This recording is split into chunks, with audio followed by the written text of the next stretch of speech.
Now, Sports Talk with Brodes. Here's Hunter Brody. What is going on, everyone? Welcome on into Sports Talk with Brodes. Happy Thanksgiving.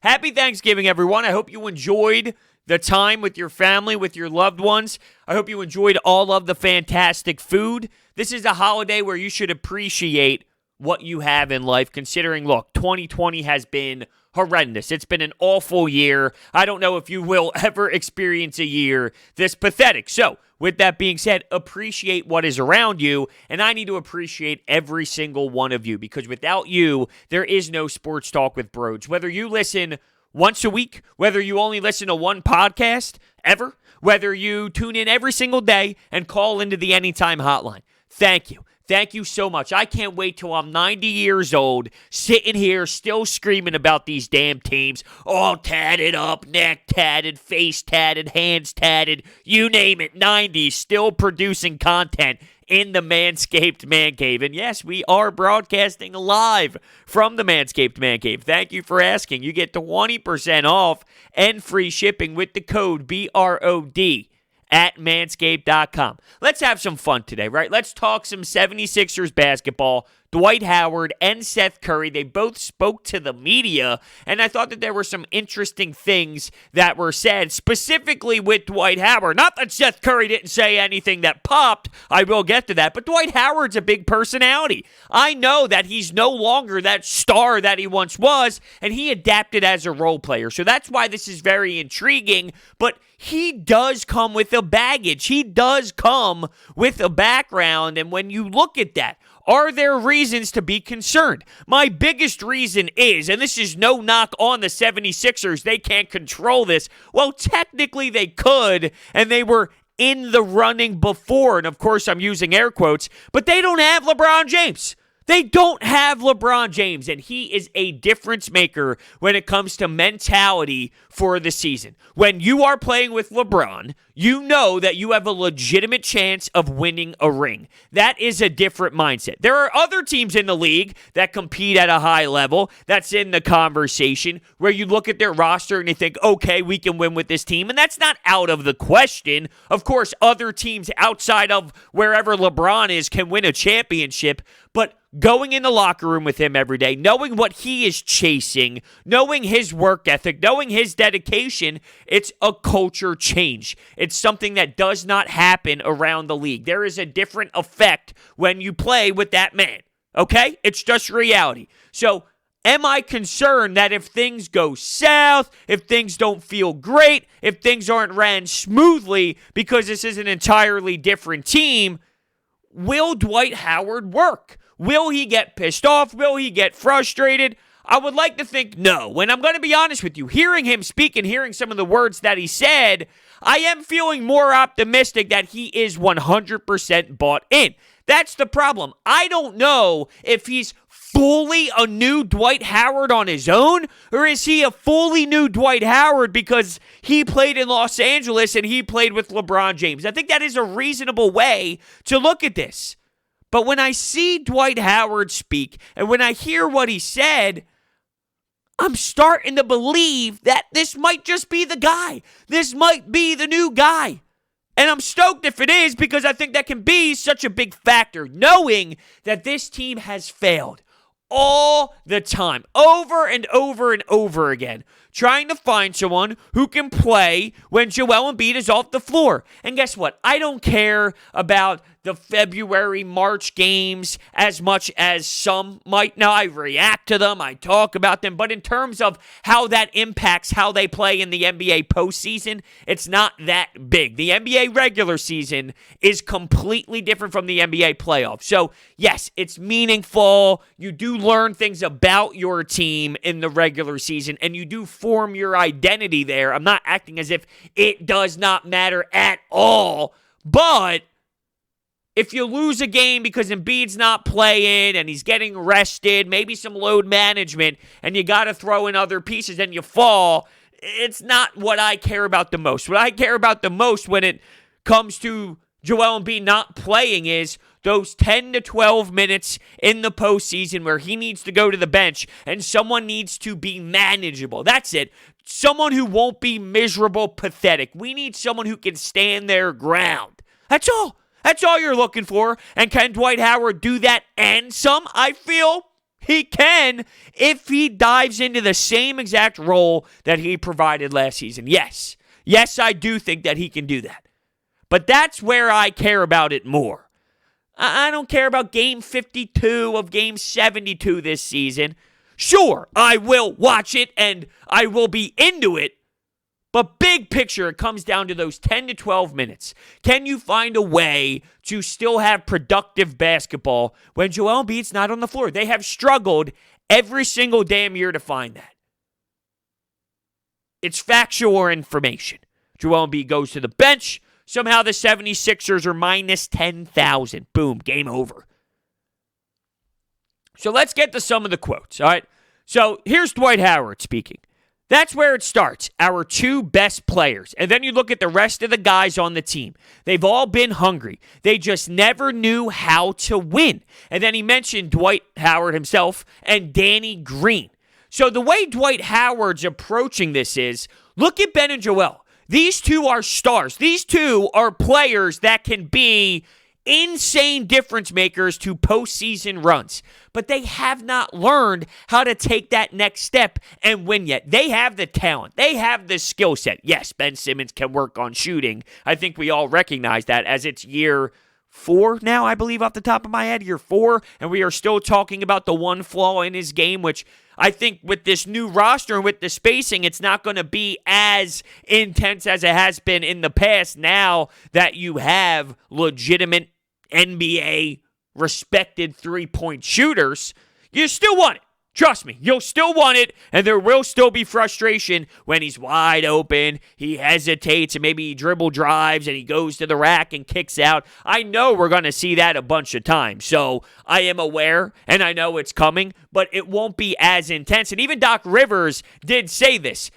He was asked about Ben Simmons and the lack of shooting when he first got here in Philadelphia, and his answer was, I know this sounds ridiculous, but I don't care about not shooting. I care about the offensive efficiency as a team. So he doesn't care if it's Ben, Joel, Seth Curry, Danny Green, Tobias Harris. It's about the team scoring. If the team is scoring and giving you the stats that you want when you look at the rest of the NBA, whether it's points per game, the efficiency as a whole, that's all that matters. It doesn't matter who. So if you have a team built around Ben Simmons where Ben doesn't need to shoot, but he can dish out to these lethal three-point shooters, and you're scoring that way, Doc Rivers is jumping up and down nonstop, pumped up, thrilled about it. So it'll be interesting how the whole Ben Simmons and the lack of shooting dilemma continues to grow here in this city this season. If you get the results, and if you get the good production on the court without it, are you going to hear more voices like we heard this past season about the big-time flaw? But I do think it's really important mentioning that these players have what it takes, but there is another element to being an NBA star. There is a different level that you need to reach when it goes from, hey, I am a younger player in this league that has an awesome skill set that's intriguing, and, yo, let's go. Yo, it's postseason basketball. And that's not rocket science to me, may I add. I have been one of the more patient Sixers fans out there, knowing that you win a championship at a certain time of your career when you are the guy. So looking at Ben and Joel, I'm not shocked that Dwight said this, but I like the fact that he is initiating the conversation. I am here, not just me and Danny Green, we are both here because we see something in these two. Well, Danny Green got traded for Al Horford.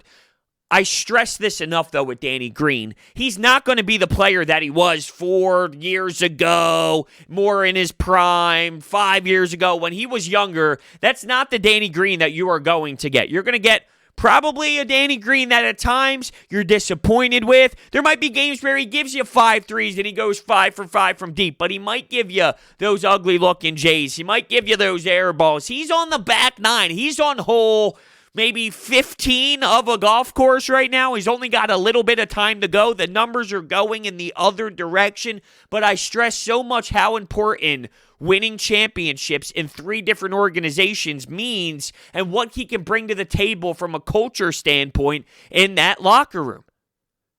You now have Doc Rivers, Dwight Howard, Danny Green, Dave Yeager, Burke, Sam Cassell, Daryl Morey. You have respected NBA people in your organization. There is so much involved in everyone that I just mentioned that has the possibility of relating to a lot of success to these 2 stars. We all talk about what they did this offseason, who they drafted, Tyrese Maxey, who they went out and got, Dwight Howard, moved on from Al Horford, traded Josh Richardson, got Seth Curry. That all matters.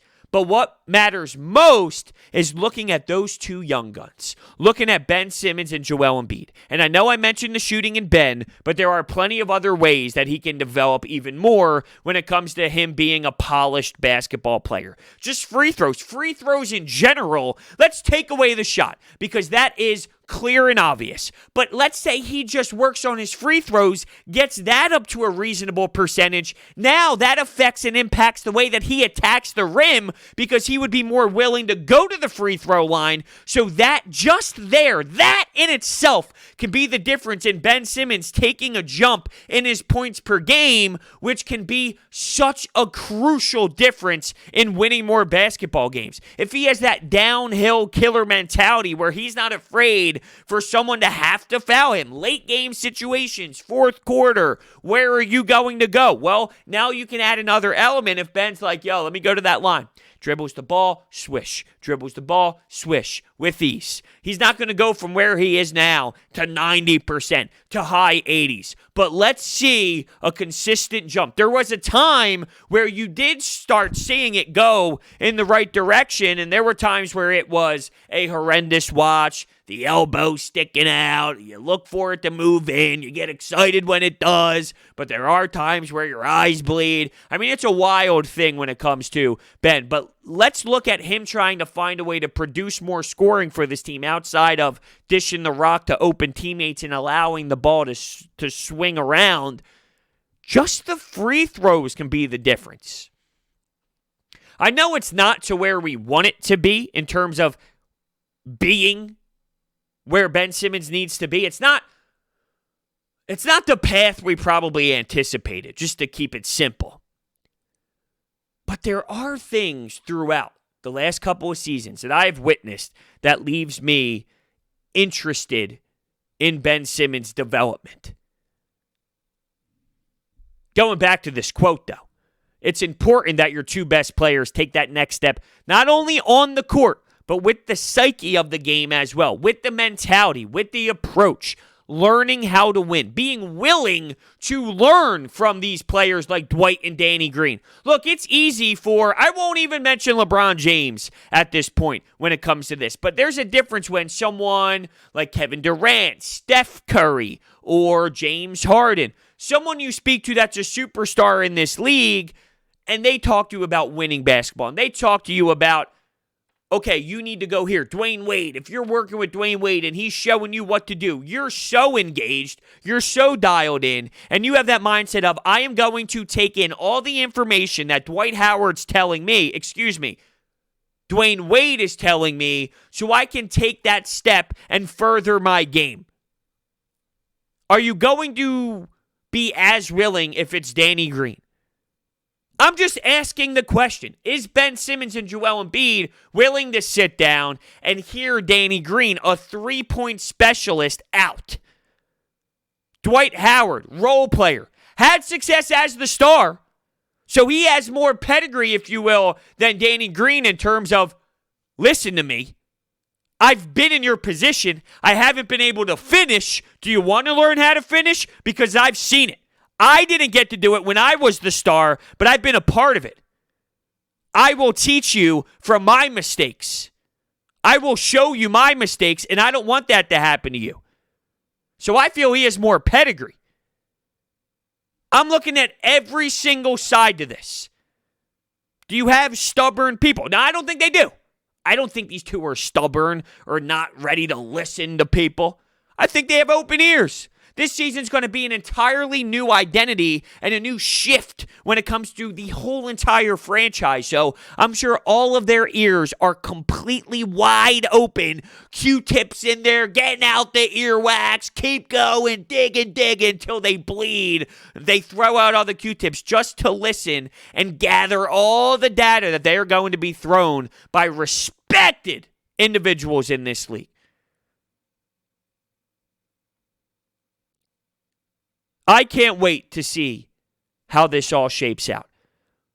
Another thing that Dwight Howard mentioned. What are you willing to give up for the trophy?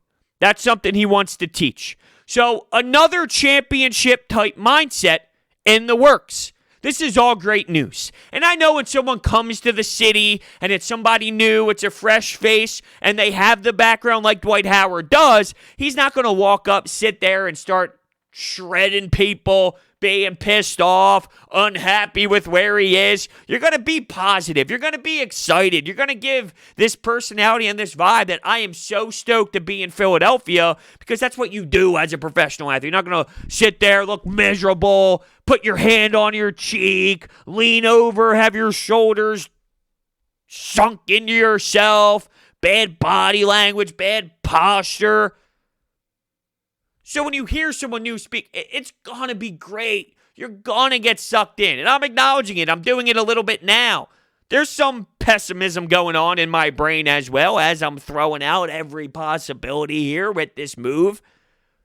But hearing him speak about teaching them how to win and mentioning willing to give up something for the trophy, which he was willing to do. 7.5 points, just about 7 rebounds per game, 1 block per game. This guy was carrying an Orlando Magic team to the NBA Finals. His ass wasn't getting 7.5 points, 7 boards. He was insane. He was dominant. There's a lot of NBA fans out there that started watching the game so late that they don't know Dwight Howard as that guy. He was that guy. The way that you look at some of the big men in this league right now. Jokic, Embiid, Anthony Davis. Different style of play, obviously. But the way you view the top big men, that was him. That was him. The best way to explain it is, imagine if Joel Embiid one day became a backup and gave you 7 points per game and 7 boards. Seriously. That's the transition we're talking about. Dwight mentioned the ego holding him back.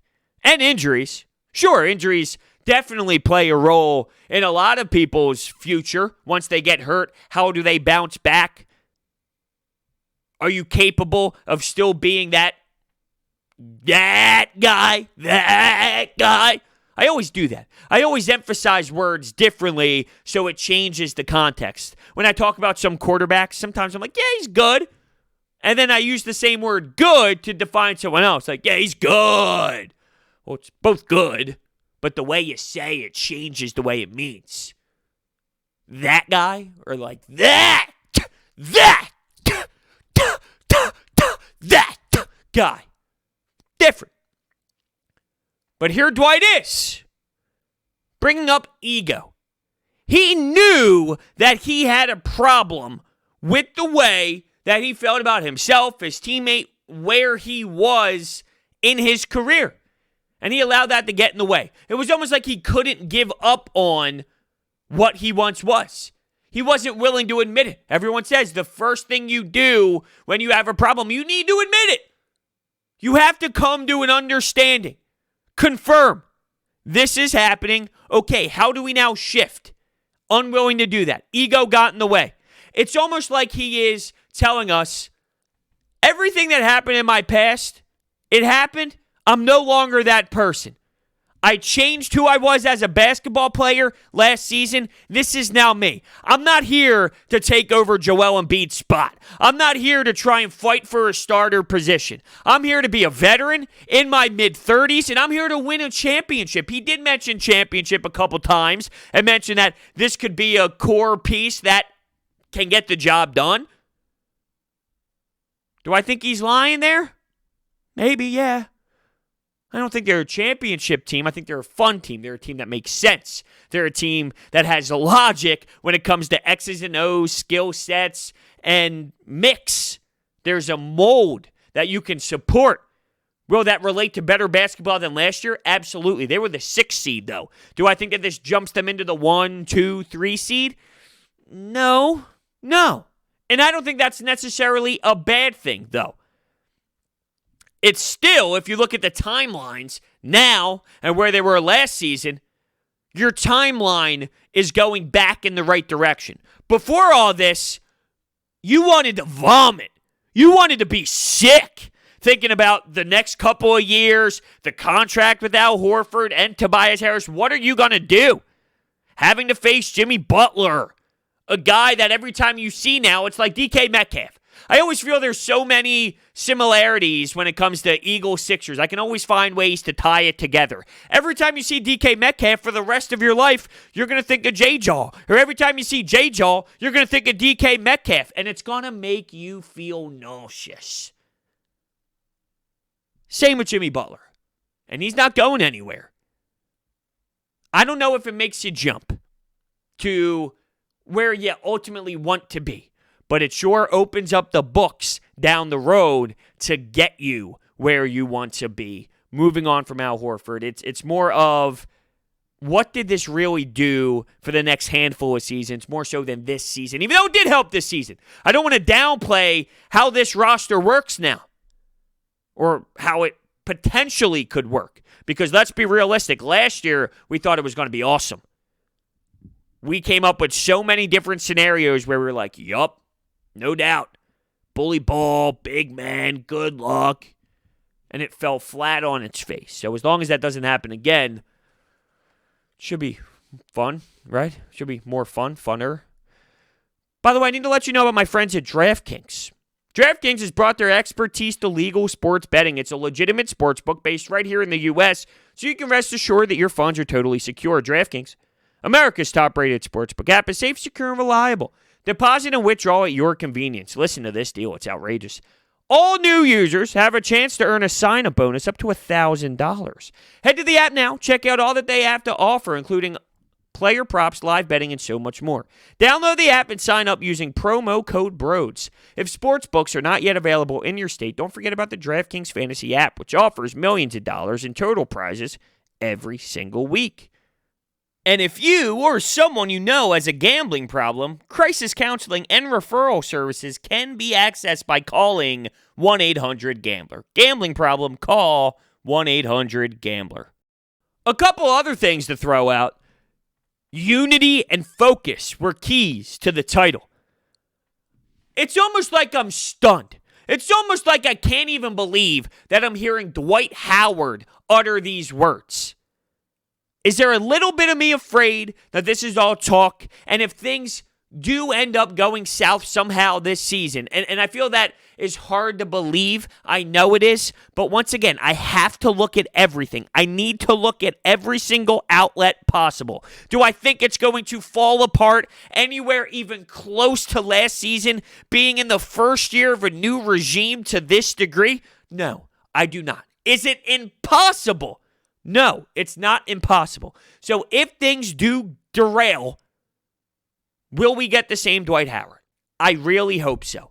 If things go smooth, if the team is enjoyable, if they actually have a presence in the locker room where they like being with one another, they feel this great energy on the basketball floor, they feel the buy-in factor from everybody involved, will I believe it'll continue to go smooth? Absolutely, no doubt. It's not about when things are solid. When things are solid, everything's normally operating the proper way.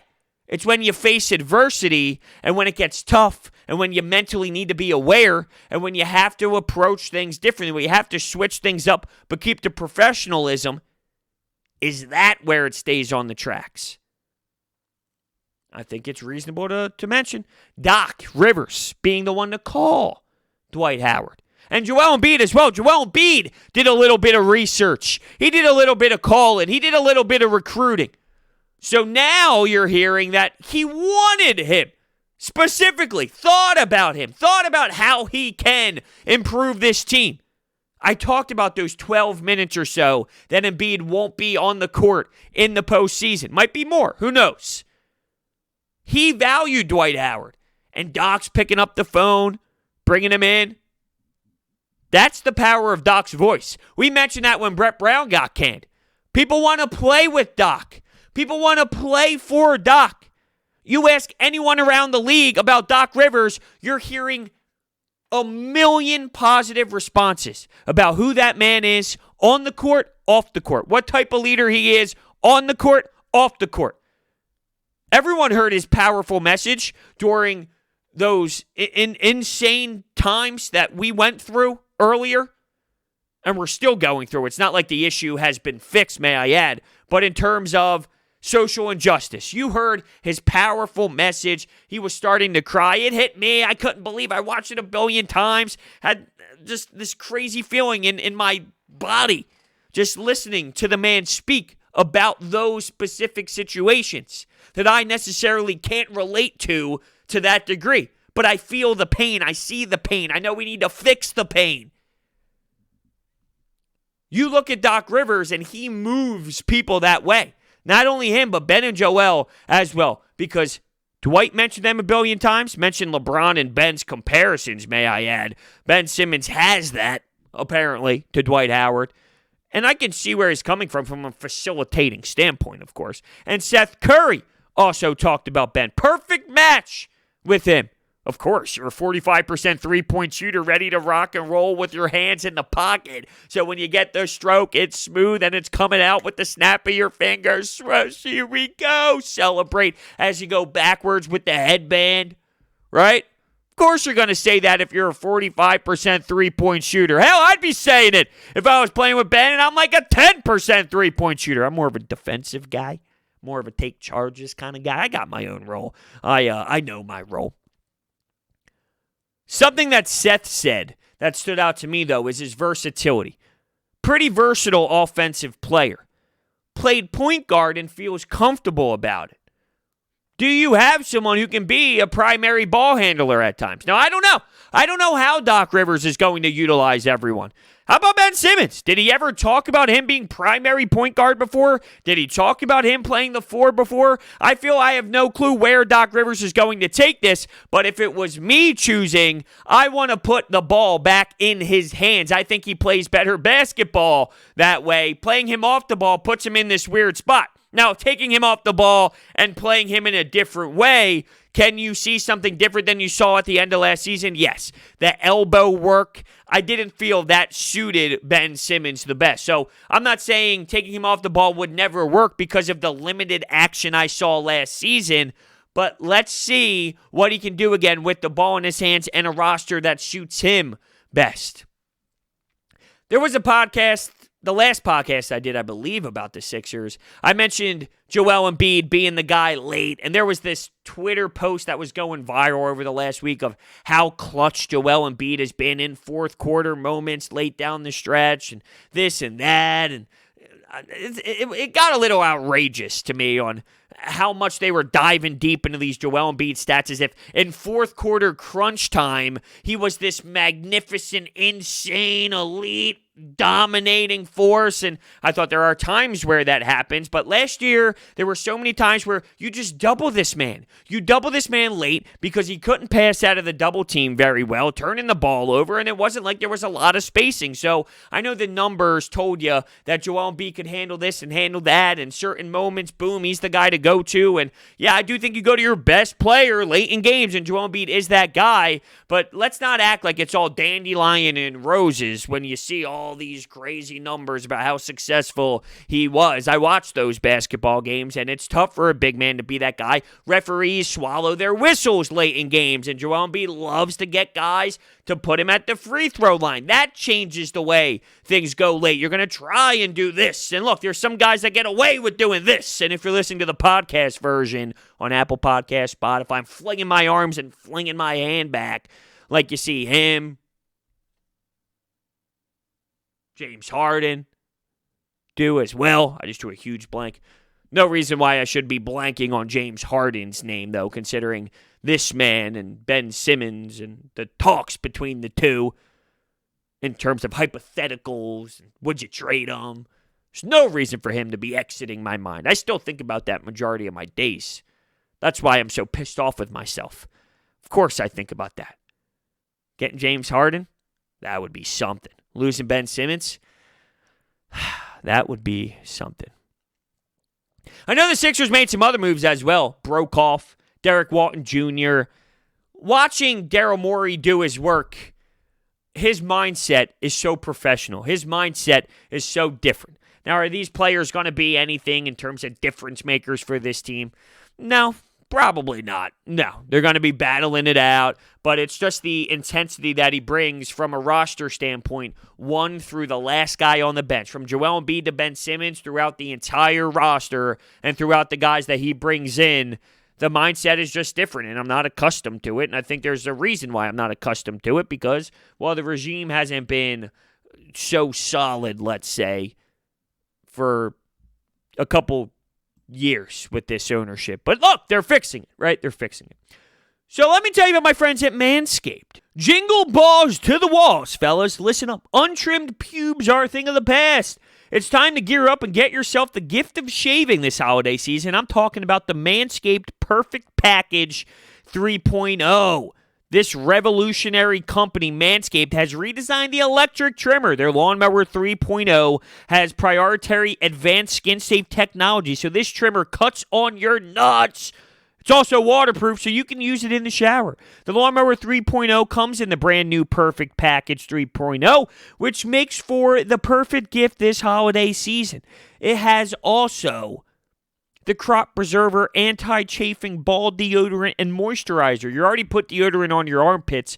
Why are you not putting deodorant on the smelliest part of your body? And yes, your balls stink. Speaking of sweaty and stinky balls, I am thankful for their Crop Reviver. This product, along with the Crop Preserver, keeps your balls from sweating, smelling, and sticking. Get 20% off and free shipping with the code BROD at manscaped.com. These products are amazing, outstanding, the best in the business. Check it out. It is the holiday season. Get it for your brother, for your son, for whoever. Friends, family, cousins. Promo code BROD. B-R-O-D, actually, not Brode. Well, it is Brode. B-R-O-D is the promo code. Lastly here, I want to mention with Seth Curry, how weird would it be to play for your father-in-law? Now, if you're working in a standard business and you do accounting, let's say, and you work for your father-in-law, okay, no big deal. When you play in the NBA, you got to take charges. Let's say, I don't know, you're hungover one day. This is the NBA we're talking about. This is professional sports. All these pro sports athletes go out, have a good time. With COVID in play, probably changes things. Let's say you're a little sluggish. Let's say you don't work as hard. And then afterwards, you're going back home, and your wife's like, hey, I'm having my parents over for dinner. Now you got to sit at dinner while you're eating your mac and cheese, ham, you name it. And what are you going to talk about? Oh, how was your day at work today, hon? Well, you know, the coach sucked. I got benched. But other than that, great. How about you, father?